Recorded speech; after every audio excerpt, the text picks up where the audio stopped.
It only takes about 2.5 hours for the ship to sink. There were only enough lifeboats for about half of the people. However, these lifeboats were not filled all the way. Sadly, only about 700 people survived. Now here we are more than 100 years later, and this is still the most famous ship in history.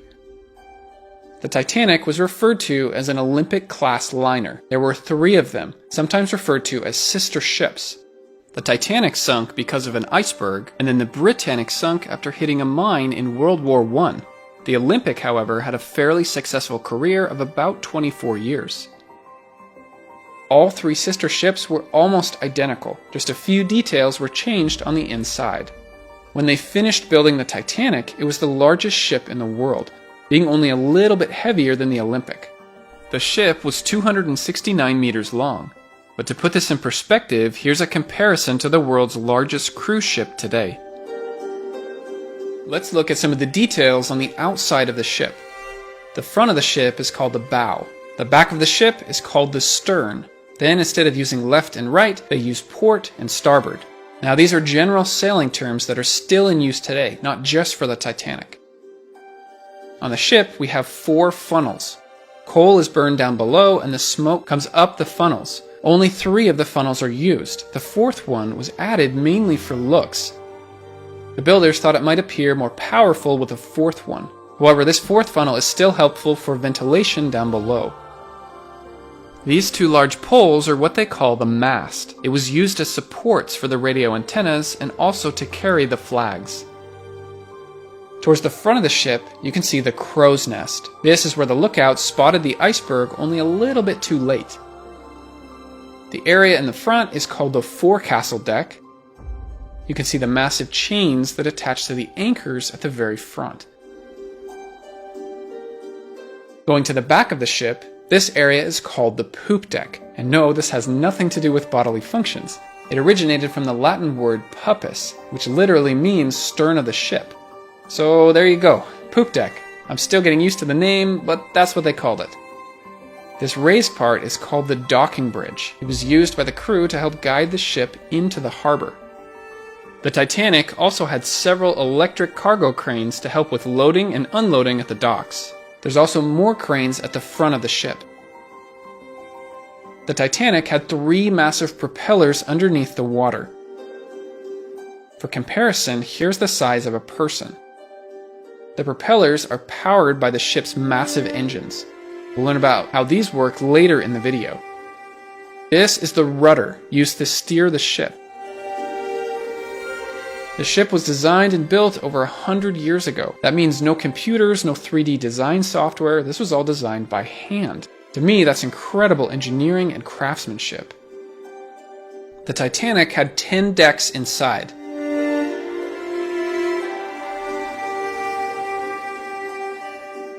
The very top deck is called the boat deck. Then below, they labeled the decks with the letters A through G. But each of these decks also had another name, so you could call it A deck or promenade deck, B deck or bridge deck, and so on. Then for the bottom 2, we have the orlop deck and the tank top. This area has a lot of the ship's engines and machinery. Passengers are not allowed down here. Let's see this from another point of view. Let's get the ship right down the middle and see what this looks like. Few things to point out. The first 3 funnels, you can see how they are connected down below to the boilers. They take the smoke and give it a place to go. Then, just like we talked about earlier, that 4th funnel isn't really needed. However, it still provided some ventilation to the decks below. The first class passengers had 2 sets of stairs, a forward grand staircase and the aft grand staircase. The forward grand staircase went all the way down to E deck. Directly in front of it is the 3 elevators. Then we have the aft grand staircase over here, which doesn't go down quite as far, only down to C deck. Then here we have the staircases for the 2nd class passengers. And then the staircase for the 3rd class passengers in the very back of the ship. This was all close to the steering machinery. This is why 3rd class was sometimes referred to as steerage passengers. So cabins for the 3rd class passengers are here towards the lower decks, and here's where the 2nd class passengers are, and the first class passengers got to stay on the highest decks and have some of the best views. So hopefully that gives you an idea of the layout of the ship. Now let's go through each deck, starting with the boat deck. It gets its name because this is the deck where the lifeboats were stored. They split the deck space into several different areas. As a second-class passenger, the view of the ocean would be blocked by these lifeboats. For the first-class passengers, most of the deck doesn't have lifeboats. The builders wanted to make sure that the first-class passengers had the best view possible. This was one of the reasons why the Titanic didn't have enough lifeboats. So the ship had 20 lifeboats in total, enough for about half of the people on board. The idea at the time was that the Titanic was unsinkable. If an accident happened, these lifeboats would only be needed to ferry passengers and crew over to a rescue ship. As we all know, not having enough lifeboats was a very bad idea. Each lifeboat is hanging on what's called a davit. If and when it's time to launch the lifeboat, the davit is swung out. Fill the boat with passengers and then lower it into the water.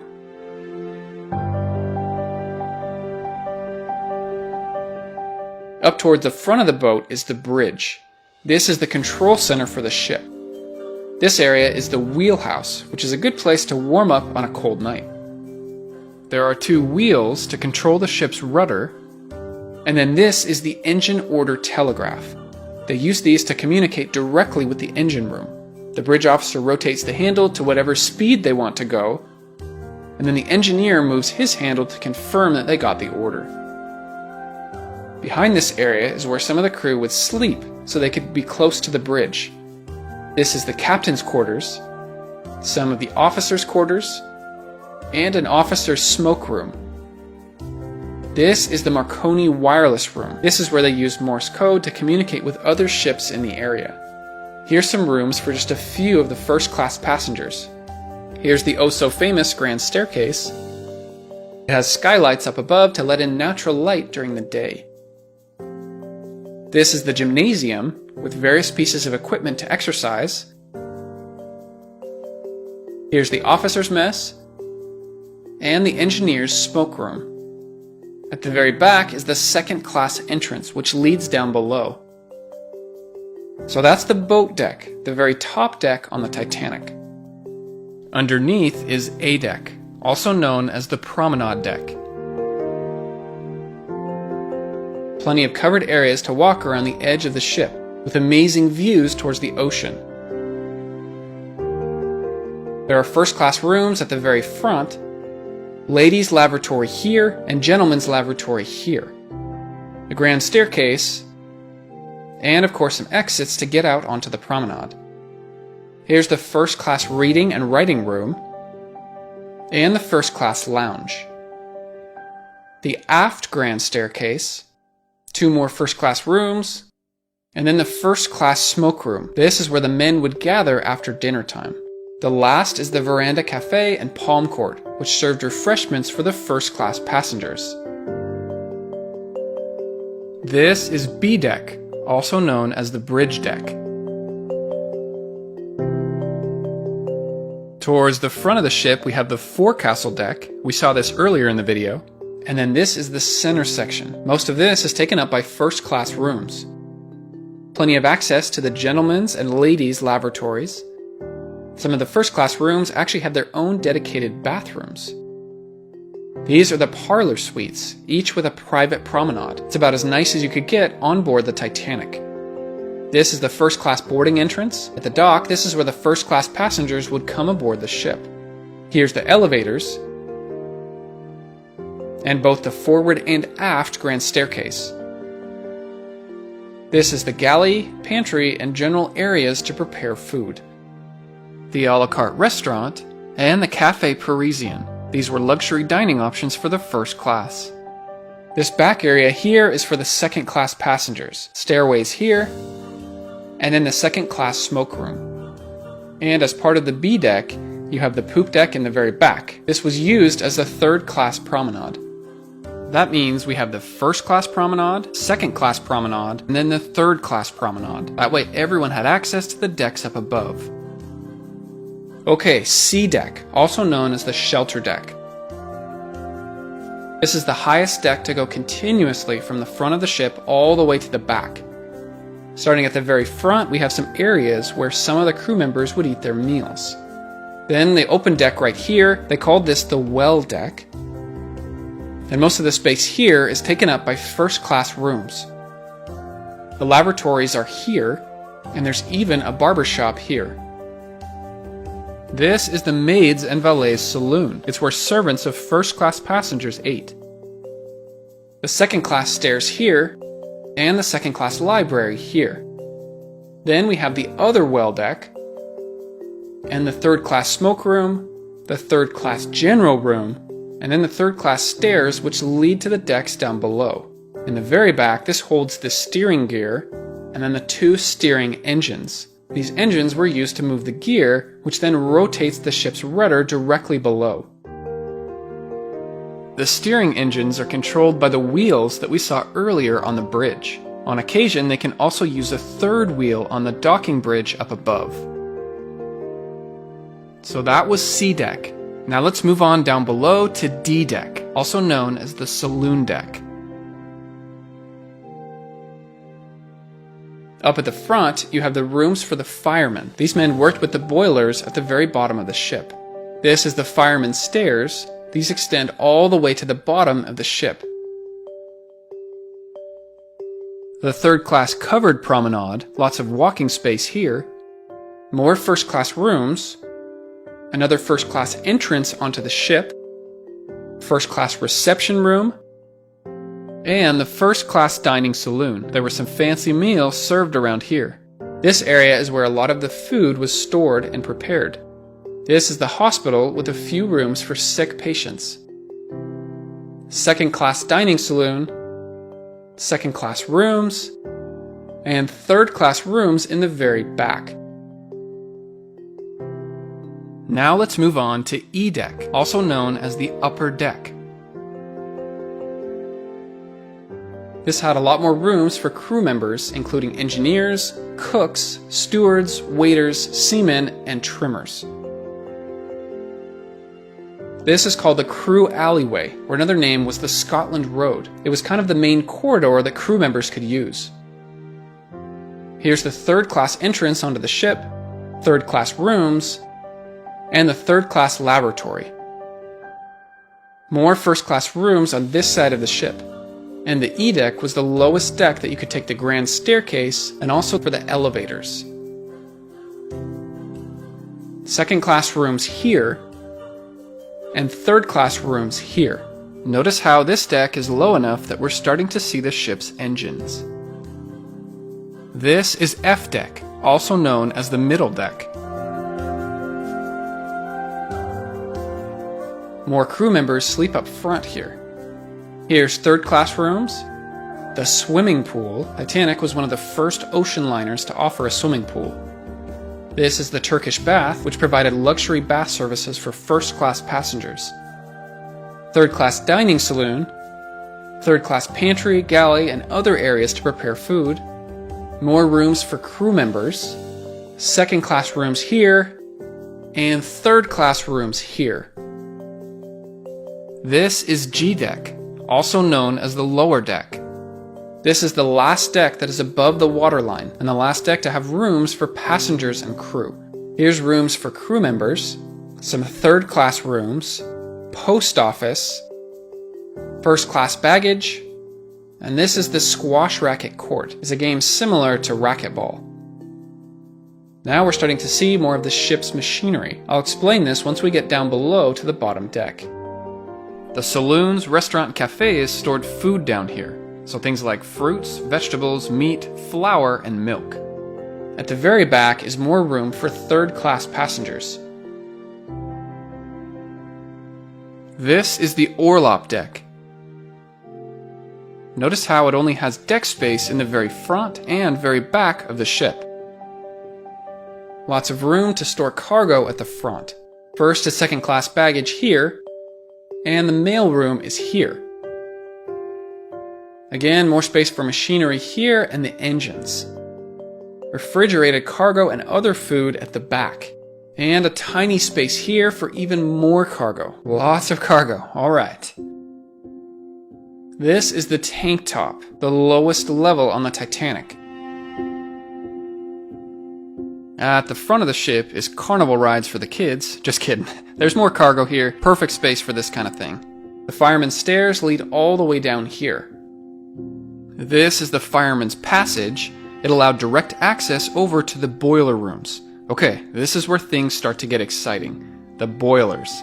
These burn coal to then generate steam for the ship's engines. The Titanic has 6 boiler rooms. So boiler room 1, boiler room 2, and then 3, 4, 5, and 6. 29 boilers in total. Boiler room 1 has 5 single-ended boilers. This means you can only put coal into one side of the boiler. Boiler room 2 through 6 has double-ended boilers, so coal can go into both sides of the boiler. Coal bunkers are placed between each boiler room, so these were filled with coal before they left for their journey. Working in the boiler rooms was very difficult. It was hot and humid, and work was extremely tiring. The firemen were the crew members who had the job of keeping these boilers fed with coal. Let's take a look inside one of these boilers. The coal goes in through here, and the fire will heat the water, which will generate steam. This will also produce smoke that travels through the smoke tubes and then up through the boiler exhaust uptakes, which then goes to one of the first 3 of the funnels. The steam that gets produced will travel through the pipes towards the back of the ship. It takes as much as 24 hours to start producing steam, so they have to start preparing long before the ship will leave the harbor. This steam makes it all the way to the engine room. Inside of this room are 2 reciprocating steam engines. These engines were 3 stories tall. Even by today's standards, that's enormous. Inside of each engine there are 4 cylinders. Inside of each cylinder is a piston. The steam comes in and pushes the piston up and then down. This happens over and over. All 4 cylinders working together turn the shaft down below. Each shaft goes out through the back of the ship and connects to the propellers. Don't forget, there's a 3rd propeller blade out the middle, but this one is powered by a different engine. Leftover steam from the reciprocating engines goes to the next room, which has the low-pressure turbine engine. The steam is used to turn the center shaft, which then turns the 3rd propeller blade out the back. So the outside propeller blades are powered by the reciprocating steam engines, and the center propeller is powered by the low-pressure turbine engine. The leftover steam from the turbine engine goes to the condensers. This turns the steam into water again, where it can then be recycled back to the boilers. Fresh water was stored in large tanks here. This could be used as drinking water throughout the ship. This is the electric engine room. There are 4 electric engines that use steam to make electricity for the entire ship. There were also 2 backup engines behind here. On the night the Titanic sank, this area of the ship didn't take on water until the very end. The electricians kept these motors running as long as possible to keep the lights on. They were heroes. The Titanic had a system of 15 watertight bulkheads, which made 16 watertight compartments. If the ship was damaged and water started filling one of these compartments, it shouldn't spill over into any of the others. Or at least that's the idea. The watertight bulkheads separate the lower decks on the Titanic. For example, there are watertight bulkheads between every coal bunker. But the crew members need to be able to get through these bulkheads. That's why they used watertight doors. Normally they remained open, but in an emergency they could be closed in just a few seconds. These watertight compartments were originally said to have made the ship unsinkable. When the Titanic hit the iceberg, it scraped along the starboard side of the ship. Many of the forward compartments started flooding. It proved to be too much, and the Titanic was doomed to sink.